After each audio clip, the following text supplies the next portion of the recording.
Če torej kot političarka razmišljam in kot predsednica ženskega foruma, pa tudi seveda zlasti kot poslanka, ki se socialno problematiko zelo nadrobno 2 mandata že ukvarja, potem moram reči, da je slaba politika, ki je prisluhne klicu ljudi, opozorilom ljudi, ki sliši samo tisto, kar je v statistiki ugodnega, ne sliši in ne zna prebrati pa v statističnih podatkih tudi strahu ljudi za stalno zaposlitve. Opozorila na to, da je težko priti do stanovanja, opozorila ljudi na to, da jim zmanjka denarja za stanarino, za položnice in da se morajo odrekati tistemu, kjer se odrekajo lahko. Ali se bomo tudi v Sloveniji soočili s pojavom revnih zaposlenih? To je v Evropi že zelo jasen pojav. To se pravi, da kljub delovni aktivnosti si ne morejo gospodinstva zagotoviti dovolj sredstev za preživetje. Zato socialni demokrati zagovarjamo ureditev plačnega sistema in tako, da bi delo zagotavljalo možnost dostojnega preživetja, ne samo limitiranja, in potem še opiranja na posamezne pomoči. In zdaj poglejmo še nek drug pojav. Zakon o zavarovanju za primer brezposelnosti in vsi ti ukrepi, ki naj bi spodbujali posameznike za to, da sprejmejo delo, tudi družbeno koristno delo ali tudi delo, ki je nižje od njihove izobrazbe.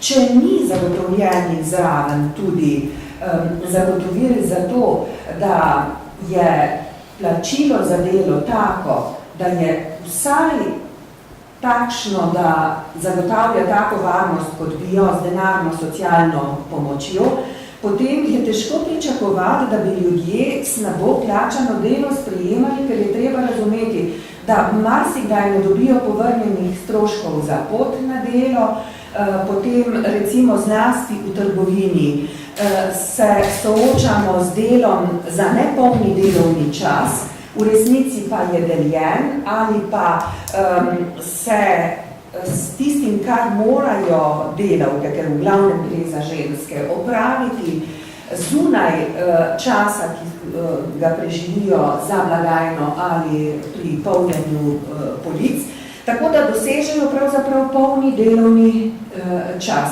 Pojavov zlorabe tistih ljudi, ki so na robu družbe, so tako zelo različne. Jaz bi vam recimo lahko pripovedovala o izkušnjah nekdanjih tekstilnih delavk v Mariboru, ki so se po napotilu ministra Drobniča iz leta 2005, zdaj, če ne morejo biti v industriji, v tekstilni industriji zaposlene, naj grejo pa za sobarice, me je ena od takih tudi opozorila, kako jo hotelir zaposli za 1 mesec poskusnega dela in ne povrne stroškov za pot na delo in jo po 1 mesecu odpusti, pa zaposli neko drugo.